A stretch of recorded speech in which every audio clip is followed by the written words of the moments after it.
ഇന്ന് തന്നെ ഡൗൺലോഡ് ചെയ്യൂ. കാണൂ നിങ്ങളുടെ ഫേവറേറ്റ് ഷോസ്.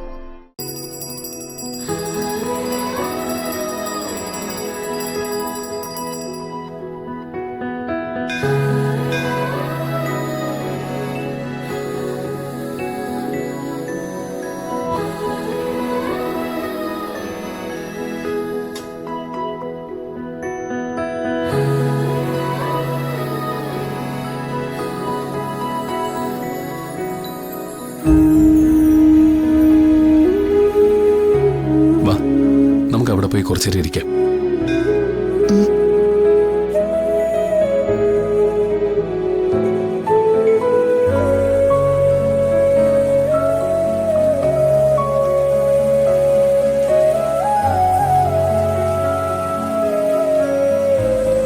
ഹരി, കാര്യങ്ങളൊന്നും നമ്മൾ വിചാരിച്ചതുപോലെ നടന്നില്ല.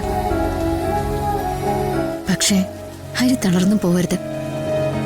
വല്ലാത്തൊരു അവസ്ഥയായി പോയടോ. ഇതുവരെ നമ്മൾ കണ്ടതൊക്കെ എത്ര നല്ല സ്വപ്നങ്ങളായിരുന്നു. പക്ഷെ സ്വപ്നങ്ങൾ സ്വപ്നങ്ങളായി തന്നെ ഇരുന്നു. യാഥാർത്ഥ്യം അതിഭീകരമാ.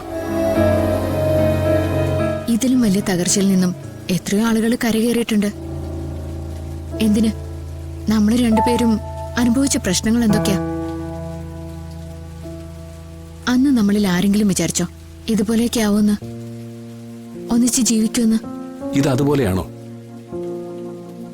എത്ര ആളുകളോടാണ് മറുപടി പറയേണ്ടത്? എന്തൊക്കെ ബാധ്യതകളാണ് നമ്മുടെ തലയിലേക്ക് കയറി വരുന്നത്? തല കുനിച്ചു നിന്നാലേ തലയിലേക്ക് ഒരുപാട് കാര്യങ്ങൾ വന്നു കയറും. തല നിവർത്തി പിടിച്ചാല് അതങ്ങ് തീരും. താൻ എന്നെ മോട്ടിവേറ്റ് ചെയ്യാണോ? പിന്നെ ഞാൻ എന്താ ചെയ്യേണ്ടത്? ഹരി തളർന്നിരിക്കുമ്പോ ഹരിയുടെ മുഖത്തേക്കൊന്ന് നോക്കിയാ മതി. എന്റെ കൈയും കാലും അനങ്ങില്ല. പിന്നെ നമുക്ക് ഓടി ഒളിക്കാൻ പറ്റില്ലല്ലോ. എല്ലാവരെയും നേരിട്ട് കാണണം, കാര്യങ്ങൾ പറയണം. ഭാർഗവൻ സാറിന്റെ വീട്ടിൽ പോണം. അവിടെ ഇന്ന് എല്ലാവരും എത്താന്ന് പറഞ്ഞിട്ടുണ്ട്. പോകണ്ടെന്നാ ഞാൻ ആദ്യം കരുതിയത്. പക്ഷെ പോവാതിരിക്കാൻ പറ്റില്ല. പക്ഷെ പോവാതിരിക്കാൻ പറ്റില്ലല്ലോ. അവര് നമ്മുടെ കുടുംബമല്ലേ. കുടുംബക്കാരിൽ നിന്ന് എന്തിനാ വിളിക്കുന്നേ? ഈ നടയിൽ വെച്ചാ നമ്മളന്ന് വിളക്കെടുത്തത്. അതെന്ന് അണഞ്ഞു. അവിടെ വെച്ച് ഇതൊക്കെ അങ്ങ് നിർത്താൻ നമുക്ക് തോന്നിയിരുന്നെങ്കില്. അതൊക്കെ കഴിഞ്ഞ കാര്യങ്ങളല്ലേ. അന്നത്തെ പരിഹാര പൂജ അതിനെയൊക്കെ മറികടക്കുന്നു നമ്മൾ വിശ്വസിച്ചു. പേടിക്കണ്ട, പൂർണ്ണമായി ഒരിക്കലും നമ്മൾ തോൽക്കില്ല. അല്ലെങ്കിൽ ഈ സമയത്ത് നമ്മൾ ഒന്നിച്ചല്ല ഉണ്ടാവേണ്ടത്. ജീവിതത്തിലെ ഏറ്റവും മോശം സമയം വരുമ്പോ അതുവരെ ഉണ്ടായ ഏറ്റവും നല്ല മുഹൂർത്തങ്ങൾ ആലോചിച്ചെടുക്കണമെന്ന് പറയും. അതുകൊണ്ടായിരിക്കും തന്നെ കണ്ടതും സ്വന്തമാക്കിയതും ഒക്കെ. എന്ന് ശരി, അത് മാത്രം ആലോചിച്ചാൽ മതി. അങ്ങനെ മനസ്സിന് സന്തോഷം കിട്ടുമെങ്കിൽ അതല്ലേ നല്ലത്.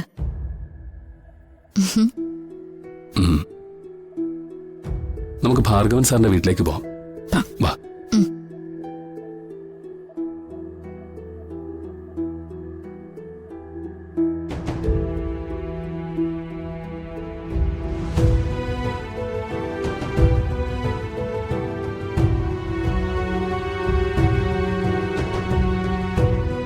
ഹരി, സംഭവിച്ച കാര്യങ്ങളൊക്കെ ഞാൻ ഇവരോട് പറഞ്ഞിട്ടുണ്ട്.